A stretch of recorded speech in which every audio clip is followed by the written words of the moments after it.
Yung taka ko normal na. Tapos pag nakakabit itong subel, yung 10 ohms, bumabaga. Babaga yung ilaw ko, tapos sobrang init, nalulusaw ito. Ay, nasira pala ito. Lintik na yan. Akala ko na-open ito. Kaya sasalubong sa ground. Nagpalit ako, ganun pa rin eh.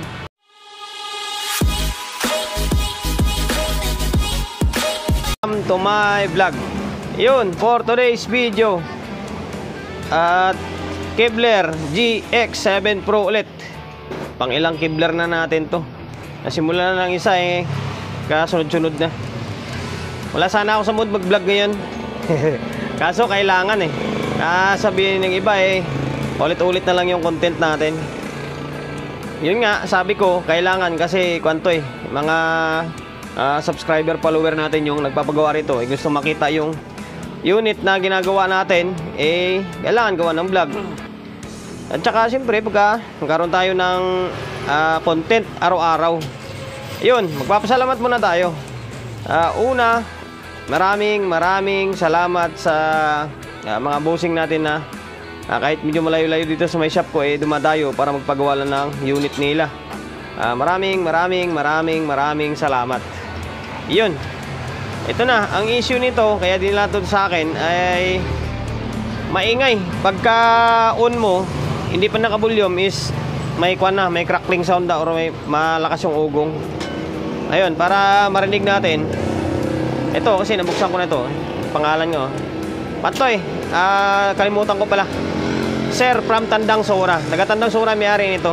Lapit-lapit na naman sa uyo, Tandang Sora eh. Nasa magkalikuran lang. Ayan. Bali, ito may nakakabit na na speaker. Ito na lang, kakabit ko na lang yung kable. Ito tayo sa may test bulb. Yan. Yung bulb natin, hindi nakakabit. Binang iba, paulit-ulit na lang yung video natin. Ayun, yun sa atin. Kakapit tayo. Ayun, habang nagkakape. Kaping puro, mga tropa. Sparring ray, oh. Busy sa may 737 eh. Na-check up ko na ito. Kalamusan muna natin. Ayan, oh. Yan yung laman niya. Tapos, subukan natin. Ayan, naka-on na. Ayan, oh. Pakinggan nyo. Gaburot, oh. Diba? Akala mo may palaka. Yan. Hindi pa yan naka-volume, ha. Oh. Oh. Oh. Wala pang input yan. Yan nyo, walang input, ha. Yan yung concern ni sir. Bakit daw nagkaganon yung amplifier niya? Naway magawa ko. Baka mamaya mapaya tayo eh. Hindi to hindi to kaparehas ng mga nagawa natin na una na Kevlar eh. Isang-isa yung disenyo. Kaso nga lang, hindi yung trouble. Kasi yung trouble nun, nung una natin ginawa is mga lumulubo na kapasitor. Ito naman, buo yung kapasitor, oh. Ang problema naman ito, akala mo may palaka na tumutunog. Ayun. Suspetsa natin, ano kaya? Comment nyo kayo sa may comment section. Ano kaya ang unang suspetsa nyo bakit gano'n yung tunog? Ulitin natin. Yan.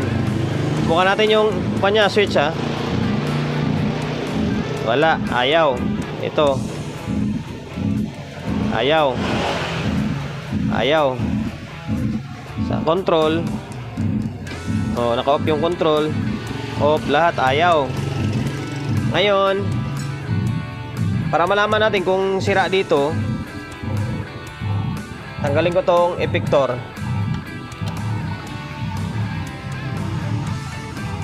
Wala nang effector pero meron pa rin. Nag-iingalo yung tunog, oh. Yan. Ibig sabihin, ang problema dito. Wala dito. Kasi wala nang effector eh. Binunot ko na yung effector eh. Oo, nag-iingalo na. So ngayon, stay tuned na kayo guys. Babaklasin ko itong board. Yun nga sabi ko, nakatanggal na yung effector, oh. Ayan, ibig sabihin, wala problema dito. Malaman na lang natin yan kapag matino natin yung Nagingalo na tunog. Saka pag nalagyan ng audio kung may problema rito. Sa ngayon, focus muna tayo rito. Dito yan, dito yung problema sa may mainboard nya. Baklas ko na yung board. Yan, ito na siya oh. Natak ko lang yung mga kable. Yan na. Oh, ka lang ha, magalaw yung camera natin. Ayan oh. Ang inaiwan na lang is yung sa may kwan nya, sa easy line sa secondary nya. Yung the rest, wala na, tinanggal ko na. Ngayon, sukatan natin. Ganap tayo ng salarin dito. Tester natin, naka 2.5. Ayan, mag-bulb tayo para sigurado. Yan, umilaw yung bulb.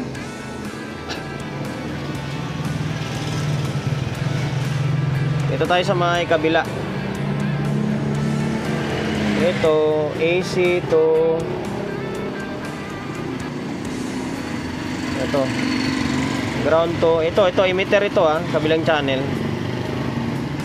O, dito, normal dito. Hindi man lang gumalaw. Dito, kabilang channel. Baka may DC kasi lumalabas kaya maugong.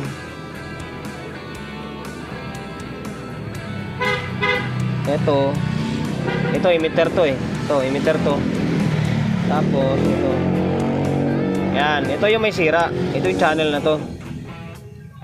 Yan to, tingnan mo. May DC siya na nasa kwan 0.5 or 5 millivolt. Kaya umiilaw oh. Mabaga na konti.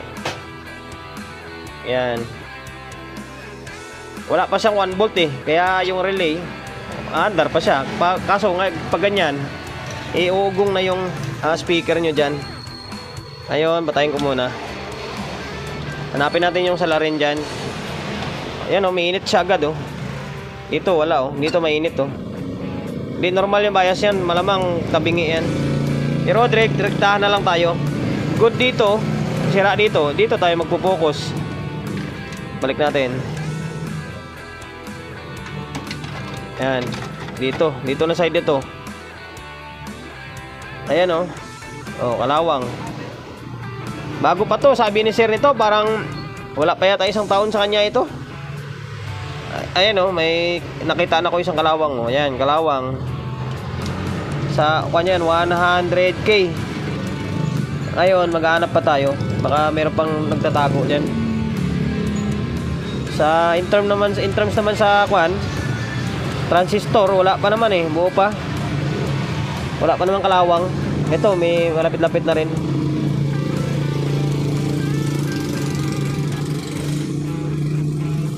Yan, dito, good dito. Eh, dito lang tayo magbukas. Baka yan lang yan. Baka itong 100k na to. Sana nga yan lang.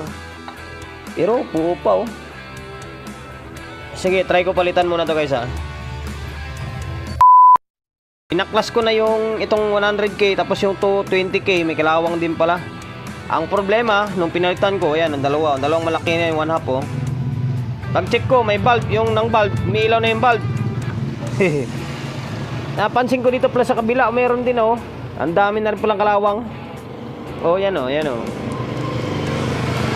Pambira na yan oh. Wala, makuha na. Ito-troubleshoot ko na lang ulit muna ito. Hanapin ko pa yung mga kalawang. Tapos i-update ko na lang kayo pag okay na. Para hindi na umaba yung video natin.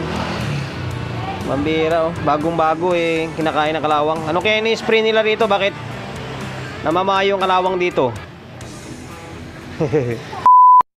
A2.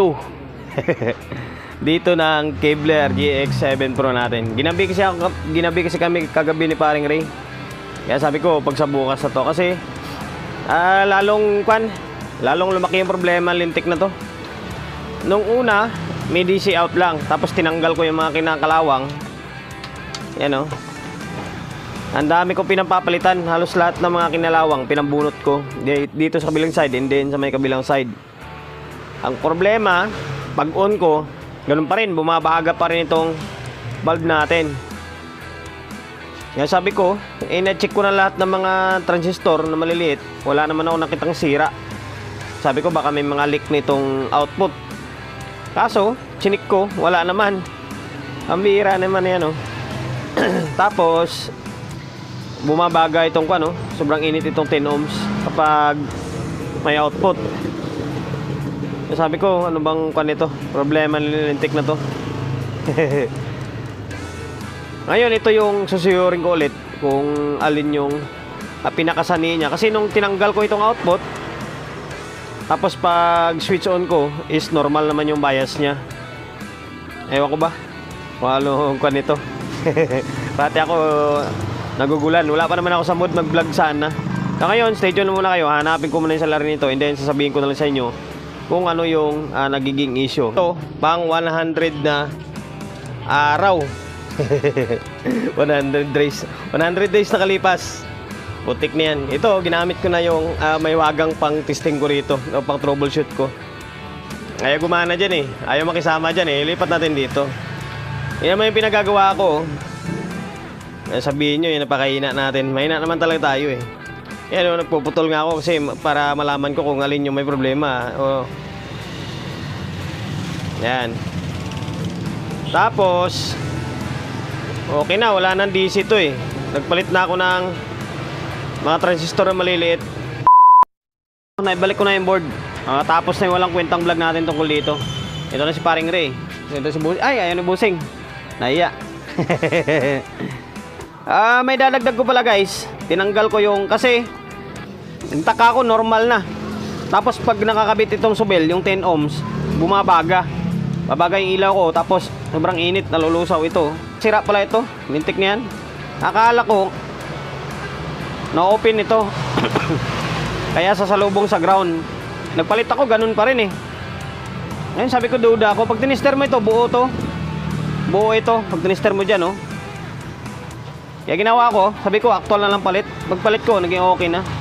Ang bihira, oh. Pinapahirapan ako nito. Ayan, naka-on na, oh. Tingnan nyo. Oh, wala na, oh. Hindi na siya mabaga, oh. Tapos hindi na umiinit ito, oh.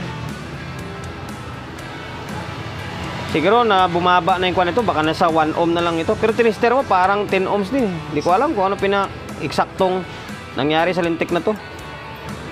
So, ngayon, bali, maglalagay lang ako ng audio rito. Para diretso ang kwan na lang, matapos na yung vlog natin dito. Yun lang naman, yung mga naging issue na lang, ang mga naging issue nito, yun nga, yung mga kinalawang na resistor, ayan o. Transistor, kinalawang, number 1 na sakit ng mga amplifier ngayon yan. Tapos yan, yung 10 ohms dyan. Diba? Obserbahan ko muna yung control nito kung buo pa o hindi na. Teka lang. Naikabit ko na yung ito, kable oh. Speaker ito. Dalawang speaker. Puro sub yung nakakabit. Di ko alam kung alin dyan. Basta ito yata yung sa taas and then ito sa gilid, sa pinakagilid. Hindi ko naikabit yung tweeter eh. Tapos, rektang laptop tayo. Ayan. Tapos 220. Rektang 220 na ako ah. Ito yung kable niya no. Yung bulb natin wala oh. Oh, batayaw. Sana. Ayaw ah. Ay, hindi pala naikabit eh. Maluwag ah. Ito. Ayan. Oh, yan. Bahala ka dyan. Ano, okay na, nag-relay na. Mandar na yung pan, no? Hindi pa nakatornilyo to. Mamaya na lang, pagtapos na yung vlog ko. Ngayon, fire. Yan.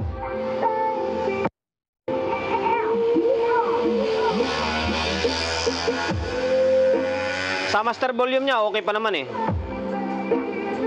Oh, wala pa sabit. Dito. Okay pa. Okay pa.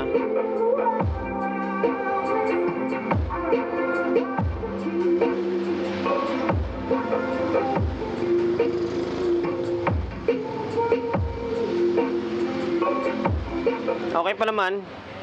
Yung mic, iti-testing natin para isang pasadahan lang. Teka lang, kunin ko lang yung may wagang mic natin. So ngayon guys, ito yung may wagang mic natin. Tingnan mo yung kwan nyo, na-deform na oh. Tingnan natin kung maandar pa yung mic nya. Mic volume, echo. Bah, ang lakas. Okay pa yung, okay pa lahat ng control eh. Grabe lakas ang echo. Mic check, testing, sound. Sagwa ng tunog, wala kasing Twitter. Puro base yung kinabit ko. Sound. Check, mic testing, sound. Okay pa. So, yun lang guys. Okay na. Hanggang dito na lang yung walang kwentang vlog natin. Kasi mahaba na ito eh. Sir from Tandang Sora. Mapanood mo yung video eh. Okay na yung Kevlar na GX7 Pro. Nakakwanto. Kaiba to sa sa trouble na yung dalawang GX Pro na ginawa ko nung nakaraan. Na taga Novaliches. Kaiba sila ng trouble. Yung capacitor nito is buo. Hindi ko napapalitan kasi buo eh. Buo naman yan eh. Hindi ko napapalitan. Yung ibang trouble naman yung meron nito. So yun lang guys. Hanggang dito na lang. Promotion bago tayo magtapos. Eh, siyempre, shop natin sa mga gusto magpaparepair along sa Oyo, Quezon City. May number 41, Don Julio, Gregorio Street. Sa Oyo Road, sa Oyo, Quezon City. Social media pages natin sa mga hindi pa nakapag-follow. Paki-follow. Hindi siyempre, paki-share ng mga walang kwentang video natin sa my Facebook, YouTube channel. Sa mga hindi pa nakapag-subscribe, pag-subscribe, like, share, and then siyempre pakit ng bell button sa gilid para updated tayo sa mga susunod na video na i-upload ko. Ingat, God bless, and then peace sa atin lahat.